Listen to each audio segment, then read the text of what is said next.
Morning everyone, હું વિશાલ મેર આજના આપણા ઇંગ્લિશના લેક્ચરની અંદર આપ સર્વનું હાર્દિક સ્વાગત કરું છું. વિદ્યાર્થી મિત્રો, આજના આપણા લેક્ચરની અંદર આપણે ચાલુ ભૂતકાળ છે તેના વિશે ચર્ચા કરીશું. તો કે ચાલુ ભૂતકાળ છે શેને કહેવાય? ચાલુ ભૂતકાળ તો કે ચાલુ ભૂતકાળ છે એને આપણે જો સમજવું હોય વિદ્યાર્થી મિત્રો, તો કે તેની પહેલા કહેવાય ને કે એની ગુજરાતી જે વાક્ય રચના છે તે સમજવું જોઈએ. એટલે કે ચાલુ ભૂતકાળ શેને કહીશું? તો કે આપણે ચાલુ ભૂતકાળ એને કહીએ છીએ કે કોઈ પણ કરતા હોય એ કરતા ભૂતકાળની અંદર કોઈ ક્રિયા કરી રહ્યો હતો એવું જ્યારે તમારે વર્ણન કરવું હોય ત્યારે ચાલુ ભૂતકાળ છે તેનો ઉપયોગ થાય છે. ભાઈ કોઈ પણ કરતા ભૂતકાળની અંદર કોઈ ક્રિયા કરી રહ્યો હતો એટલે શું? તો કે સમજી લો, હું તમને કહું કે હું એ ગઈકાલે કહેવાય કે ચાલુ ભૂતકાળ છે એ ભણાવી રહ્યો હતો. હું ગઈકાલે ચાલુ ભૂતકાળ ભણાવી રહ્યો હતો તો ગઈકાલે મારું કામ ચાલુ હતું. જો મારું કામ ચાલુ હતું તો એને ચાલુ ક્રિયા કહેવાય, અને આ ચાલુ ક્રિયા મારી ભૂતકાળની અંદર હતી એટલે એને ચાલુ ભૂતકાળ કહીએ. હું એમ કહું કે ગઈકાલે રમેશ છે એ દોડી રહ્યો હતો તો રમેશ છે એનું કામ ગઈકાલે જે ક્રિયા છે દોડવાની એ ક્રિયા ચાલુ હતી તો એને ચાલુ ભૂતકાળ કહેવાય. ભાઈ ચાલુ ભૂતકાળ સમજવું હોય તો એની સાથે સાથે આપણે થોડુંક કહેવાય ને સાદો ભૂતકાળ છે તેને યાદ કરવો પડે. ભાઈ આપણે આગળના લેક્ચરની અંદર જોઈ ગયા કે સાદો ભૂતકાળ છે તેનો ઉપયોગ શું છે. તો સાદો ભૂતકાળ છે એનો ઉપયોગ કહેવાય ને કે ભૂતકાળની અધૂરી ક્રિયા હોય એનું વર્ણન કરવું હોય ત્યારે સાદા ભૂતકાળ છે તેનો ઉપયોગ થાય. ભાઈ સાદો ભૂતકાળ એટલે શું? તો કે હું એમ કહું ગઈકાલે મેં અંગ્રેજી ભણાવ્યું તો અમારી ક્રિયા અધૂરી છે તો એને સાદો ભૂતકાળ કહેવાય.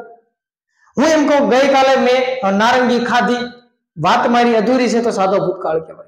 પણ હું એમ કહું કે ગઈકાલે હું નારંગી ખાઈ રહ્યો હતો, મારું કામ ચાલુ હતું. જે તે સમયે ભૂતકાળની અંદર મારી ક્રિયા છે ચાલુ હતી તો ચાલુ ક્રિયાને ભૂતકાળની ચાલુ ક્રિયાને દર્શાવવા માટે ચાલુ ભૂતકાળનો ઉપયોગ થાય. બીજી વાત કહું કે ગઈકાલે હું ક્રિકેટ રમ્યો તો મારી વાત અધૂરી છે તો આને સાદો ભૂતકાળ કહેવાય. પણ હું એમ કહું ગઈકાલે હું ક્રિકેટ રમી રહ્યો હતો, મારું કામ ચાલુ હતું તો એને ચાલુ ભૂતકાળ કહેવાય. આશા રાખું છું તમે સમજ્યા હશો. તો કે હવે એની અંદર અભ્યાસ કરીએ. તો કે ભાઈ ચાલુ ભૂતકાળ તો કે કોઈ પણ કાળ છે એની સાથે ધ આર્ટિકલ લાગે, અને આ જે ચાલુ શબ્દ છે એના માટે કન્ટિન્યુઅસ શબ્દ છે એ યુઝ થાય છે, અને આ ભૂત શબ્દ છે આ ભૂત માટે પાસ્ટ, અને આ કાળ છે એના માટે ટેન્સ શબ્દ છે એનો યુઝ થાય છે. એટલે કે ચાલુ ભૂતકાળ એટલે શું? તો કે ધ કન્ટિન્યુઅસ પાસ્ટ ટેન્સ. તો કે ધ કન્ટિન્યુઅસ પાસ્ટ ટેન્સ એટલે કે ચાલુ ભૂતકાળ.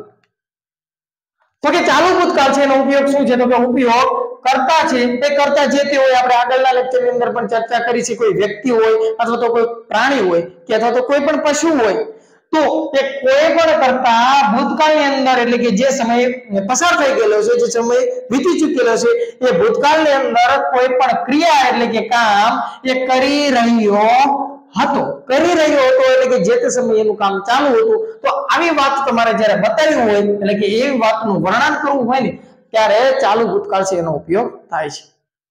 ભાઈ જોઈએ થોડાક ઉદાહરણ જોઈએ તો આપણને વધારે ખ્યાલ આવે.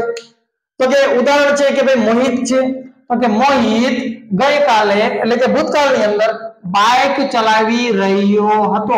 ભાઈ જે તે સમયે ભૂતકાળની અંદર મોહિત છે એનું કામ એની જે ક્રિયા છે ચાલુ હતું. એનું જે બાઇક છે એ ચલાવવાની ક્રિયા જે તે સમયે ભૂતકાળની અંદર ચાલુ હતી તો એને આપણે ચાલુ ભૂતકાળ કહીએ છીએ. એટલે કે મોહિત ગઈકાલે બાઇક ચલાવી રહ્યો હતો તો એને આપણે ચાલુ ભૂતકાળ કહીશું. ત્યારબાદ બીજું ઉદાહરણ તો કે તેઓ ગઈકાલે નિબંધ લખી રહ્યા હતા. તો તેઓ એટલે કોણ?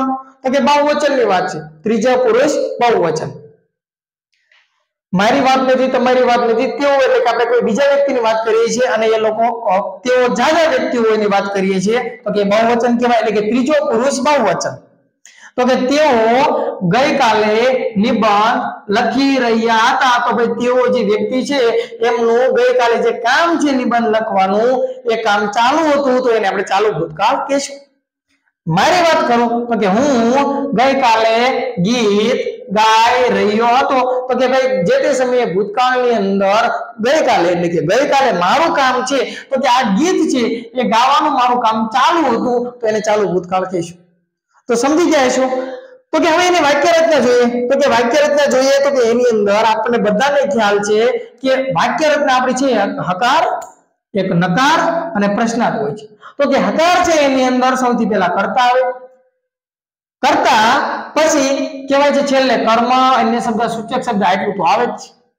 પણ વચ્ચે શું આવે તો કે સૌથી પહેલા કર્તા આવે અને ચાલુ ભૂતકાળ છે એના સૂચક શબ્દ આપણે કહીએ કે ચાલુ ભૂતકાળ છે આપણને કઈ રીતે ખબર પડે તો કે આ વોઝ અને આ વેર છે એના ઉપરથી ખબર પડે કે ભાઈ આ શું છે ચાલુ ભૂતકાળ છે ભાઈ વિદ્યાર્થી મિત્રો કહીએ ને તો કે આને વેર નો કહેવાય આને વર વચાય છે પણ આપણને કહેવાય છે ને પહેલે કેવું છે કહેતા ભાઈ વેર તો આને કહેવાય WHERE વેર એટલે કે ક્યાં આને શું કહેવાય છે વર બોલાય છે તો કે કર્તા પ્લસ વોઝ અથવા તો વર પ્લસ ક્રિયાપદનું ing પ્લસ કર્મ પ્લસ અન્ય શબ્દ પ્લસ સૂચક શબ્દ આ એની વાક્ય રચના છે આકાર અને જ્યારે યાદ રાખજો કે વોઝ અથવા તો વર આપણને જોવા મળે તો એની સાથે ક્રિયાપદનું ing નું રૂપ જ આવે આવું ને આવું આપણે આગળના લેક્ચર ની અંદર કહેવાય ને તો કે ચાલુ વર્તમાન કાળ હતો ને એની અંદર જોઈ ગયા કે ચાલુ વર્તમાન કાળની અંદર શું આવતું હતું તો કે am is are અને એની સાથે ક્રિયાપદનું ing આવતું હતું તો એવી ને એવી વાત અહીંયા છે કે ચાલુ ભૂતકાળની અંદર was અથવા તો were આવશે અને આ was અને were છે એની સાથે ક્રિયાપદનું ing અને ing જ આવે તો કે નકાર વાક્ય રચના જોઈએ તો કે કર્તા પ્લસ એની સાથે was અથવા તો were અને ત્રીજા સ્થાને નોટ આવે એ ખ્યાલ જ છે આપણને અને હવે શું આવશે તો કે ક્રિયાપદ આવશે પણ ક્રિયાપદ છે કયા રૂપની અંદર આવશે તો કે ક્રિયાપદ છે એ was અને were છે એ હોવાથી ક્રિયાપદ છે એનું ing નું રૂપ આવશે ભાઈ વિદ્યાર્થી મિત્રો આ ક્રિયાપદનું ing નું રૂપ કયો અથવા તો એને તમે V4 કયો તો બંને એક જ છે આગળ પાછળ કર્મ અન્ય શબ્દ અને સૂચક શબ્દ આવે હવે પ્રશ્નાર્થ વાક્ય બનાવવું હોય તો જે તે બીજા સ્થાને છે એને પહેલા સ્થાને અને પહેલા સ્થાને છે એને બીજા સ્થાને આપણે મૂકી દેવાનું આવી આપણે વાત થયેલી છે તો કે આ was અને were છે એ પ્રશ્નાર્થ વાક્યની અંદર સૌથી પહેલા આવશે કર્તા છે એ બીજા સ્થાને જે છે અને આ નોટ જે છે એનું આપણે પ્રશ્નાર્થ વાક્યની અંદર કોઈ કામ નથી તો હવે શું આવશે ક્રિયાપદ આવશે પણ ક્રિયાપદ કયા રૂપની અંદર આવશે તો કે આ was અને were હોવાથી ક્રિયાપદ છે એ ing ના રૂપની અંદર આવશે એટલે કે ક્રિયાપદ છે એનું ચોથું રૂપ આવશે અને હવે કર્મ અને શબ્દ સૂચક શબ્દ અને પ્રશ્નાર્થ વાક્ય હોય એટલે કે પ્રશ્નાર્થની નિશાની આવે યાદ રાખજો વિદ્યાર્થી મિત્રો કે was અને were જ્યારે પણ જોવા મળે તો કે was અને were છે એની સાથે હંમેશા ક્રિયાપદનું ing વાળું રૂપ જ આવે છે એવી રીતે જ્યારે પણ આપણને કહીએ ને તો કે am is are was કે were જોવા મળે તો એની સાથે આપણે ક્રિયાપદનું ચોથું રૂપ એટલે કે ing વાળું રૂપ લખશું એટલું આપણે યાદ રાખશું જો am is are પ્લસ કહીએ તો was અને આ were આટલા રૂપ આપણને જોવા મળે એની સાથે આપણે હંમેશા ક્રિયાપદનું ing નું રૂપ જ આપણે લખીશું આગળ જોઈએ તો કે જો કયા કર્તા સાથે આ was અને were આ બે આપણી પાસે to be ના રૂપ છે તો કયા કર્તા સાથે કયું રૂપ મૂકશું અને કયા કર્તા સાથે કયું રૂપ નહીં મૂકીએ જોઈએ આપણે તો કે જો જ્યારે was હોય તો એની સાથે સોરી I હોય એની સાથે was આવશે અને કોઈ પણ એક વચનના રૂપ હોય એ બધા સાથે was જ આવશે જો એક વચનના રૂપ અહીંયા he તો કે એની સાથે was she એની સાથે પણ was it એની સાથે પણ was અને એક વચન એની સાથે પણ શું આવશે was આવશે તો બહુવચનના રૂપ હશે એની સાથે શું આવશે તો કે એની સાથે were આવશે જોઈએ તો કે we એની સાથે were you એની સાથે were they તો કે they ની સાથે પણ were અને બહુવચન એની સાથે પણ શું આવશે were આવશે એટલે કે એક વચનનું રૂપ હશે તો was મૂકવાનું અને બહુવચનનું રૂપ હોય તો were મૂકવાનું I છે ને એને થોડોક સાઈડમાં જ રાખવાનું એટલે કે I સાથે આ કાળની અંદર શું આવે છે was આવે છે નહીતર અમુક કાળની અંદર શું થાય છે ચેન્જ થાય છે દાખલા તરીકે પૂર્ણ વર્તમાન કાળ આપણે ભણીશું તો કે I છે એની સાથે અહીંયા have આવશે has નહીં આવે શું આવશે પૂર્ણ વર્તમાન કાળ આપણે જ્યારે ભણીશું તો કે I ની સાથે has નહીં આવે have આવશે તો કે I છે એને થોડુંક સાઈડમાં રાખવાનું કારણ કે I છે એનું રૂપ એ બદલે છે અને જ્યારે કહીએ તો આની અંદર એક વચન જો રૂપ હોય તો એની સાથે was અને બહુવચનના રૂપ હોય તો એની સાથે were મૂકવું હવે વિદ્યાર્થી મિત્રો આપણે કહેવાય તો કે એક્ઝામ્પલ છે એનો અભ્યાસ કરીએ પહેલું વાક્ય છે કે મોહિત ગઈકાલે બાઇક ચલાવી રહ્યો હતો જે તે સમયે ભૂતકાળની અંદર મોહિત છે એનું કામ ચાલુ હતું તો એને આપણે ચાલુ ભૂતકાળ કહીશું સ્વાભાવિક છે તો ચાલુ ભૂતકાળની અંદર જોઈએ તો કે મોહિત એક વચનનું રૂપ છે એટલે એની સાથે આપણે શું મૂકીશું was મૂકીશું એક વચનનું રૂપ હોવાથી શું મૂકીશું was અને મેં વાત કરી એમ કે was કે were જ્યારે પણ જોવા મળે તો એની સાથે ક્રિયાપદનું ing નું રૂપ આવશે ભાઈ ચલાવવું એટલે શું તો કે ડ્રાઈવ થાય અને એનું ચોથું રૂપ કરીએ તો કે ડ્રાઇવિંગ થાય પછી શું ચલાવી રહ્યો હતો તો કે અ બાઇક. આ અ બાઇક તમારું શું છે કર્મ છે એટલે કે ઓબ્જેક્ટ છે. એ જ્યારે પેસિવ વોઇસ કરીએ ને ત્યારે આની જરૂર પડશે ઓબ્જેક્ટ એટલે કે કર્મ. હવે ગઈકાલે એટલે યસ્ટરડે આ તમારો સૂચક શબ્દ છે. જોઈએ હવે નકાર કરવું હોય તો કાંઈ નહીં કરવાનું. ત્રીજા સ્થાને નોટ મૂકો તો કે જો આ પહેલું સ્થાન, આ બીજું અને આ ત્રીજા સ્થાને નોટ મૂક્યું. અને હવે આ વોઝ અથવા તો વર જ્યારે જોવા મળે તો એની સાથે સ્વાભાવિક છે ક્રિયાપદનું આઈએનજી નું રૂપ જ આવશે. એટલે કે ચાલુ ભૂતકાળની અંદર વાક્ય હકાર હોય, નકાર હોય કે પ્રશ્નાર્થ હોય એની સાથે ક્રિયાપદનું આઈએનજી નું રૂપ એટલે કે V4 જ આવશે.